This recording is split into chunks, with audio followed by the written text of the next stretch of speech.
Hello, YouTube world. My name is Andrew Colley. I have a YouTube channel. It's not very good, so I'm going to work on some specific YouTube videos here for you. Everything I've done in the past has been unplanned, even though this video is unplanned as well. I've noticed that my views are 99.5% of the people are not subscribed to my channel. So I'm going to try to put out a little more thoughtful stuff, a little more useful stuff for you guys. I've been in the archery industry for well over 20 years. I've got some knowledge to share with you. What works for me, stuff I've learned from other people over the years. My current project that I've been working on is this Hoyt Ventum 33. It surprised me. Better than I thought it was going to be when these bows first launched. We received them into our shop at Mountain Archery up in Rexburg, Idaho. The cams, they have a new cam system. They had slop back and forth, shims in between there, E-clipped axles. Not the biggest fan of that. I wish they would have put a little more time into that, especially since so many other companies have had this type of hybrid cam system for so many years. Why not go with an axle system that's zero tolerance like a Matthews or a Prime? Anyways, beyond that, the bow that I've got, no slop in it. Tunes a little bit weak, if that's the word. So typically off of spine charts, what I would normally shoot out of a 60-pound bow is tearing weak for me. 29-inch draw length, 61.5 pounds, and it's looking like a 300 spine arrow is what's going to work out of this. That could be that I need to adjust the shims. I don't really want to do that because, as I mentioned, pulling E-clips is an absolute pain in the butt. At least Matthews and Prime have Allen head screws, bolts, whatever you want to call them, that you can undo. It's a lot easier. It's still a pain. I like Elite system and Bowtech system as far as, Elite's on the riser. You can drive back and forth, cant your limb tips. Bowtech, it's their overdrive system right there where you loosen, shifts the cams back and forth. Super cool, super easy, but I guess they can't all be the same.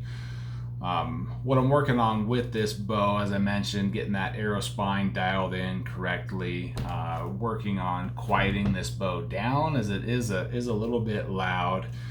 I just added this Rebound Dampener to the bottom of my cord on this Hamskea. I will probably stick a Matthews monkey tail right on here back under the spring. Biggest improvement that's made for vibration and noise on this bow so far. I just got these high-tech dampeners in the mail yesterday. Took a couple weeks to get them. Well worth the wait. I think they were around $50. Far better than the bow jacks or whatever ones came on here from the factory. They were worthless, pretty crappy in my opinion. The four weighted rods that were in that Bowjack's dampener, one of them had fell out already, and this is pretty cool. And I think another cool feature about this, since Hoyt's running this, as Brandon McDonald's calls this, a butt plug, so plug to Brandon for that. Since they're going with the lower stabilizer, you can get away with shorter. This gives you approximately a 6-7 inch stabilizer effect, having it out here instead of coming out the standard mount. I may try something a little bit longer off the bottom. But back to the high-tech dampeners, that both sides are threaded. So you can take bee stinger weights, whatever, stabilizer weights, and you can add left and right side.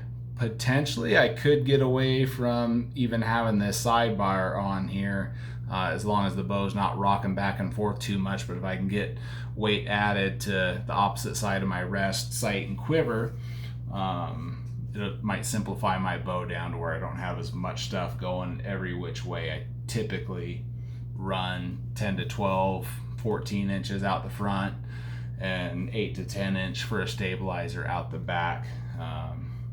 But those, back to the quietness, those helped reduce the vibration of the bow dramatically over what it came with. And I will also probably take these factory limb dampeners off and swap them out for what I run on all my other bows, the Limb Saver twist locks.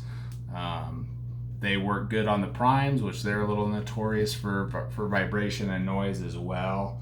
I've always ran them on my Matthews, and I get tons of questions on Instagram on past bows that I've shot, Triax, Verdicts, and VXR. You know, how do those help that bow? And honest answer, they don't. Matthews, from their halons on, have just been getting smoother and quieter every year, so they've got that whole niche dialed in. I just moved my rest back a little bit.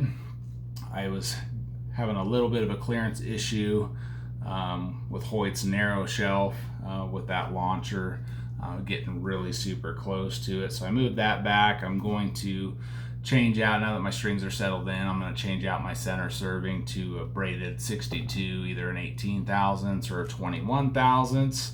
I virtually do that with all of my bows, no matter the manufacturer of the string, just so that I personally know that I did that center serving, and I've always had luck every season with them holding strong and not having to worry about them separating or slipping at the wrong time when you don't want them to. So more to come on this, what I find, what works and what doesn't work. I'll be curious to see what the final result of the arrows will be that'll spine and shoot well out of it.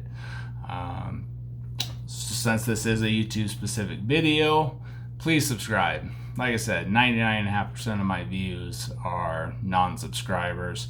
Leave a comment, ask me a question, hit me up on Instagram at Andrew Colley with some underscores in there. If you just search my name, you'll find me. But I'm happy to chat with people and happy to help you out and share what I know and help you gain some knowledge and confidence as well. We'll catch you later.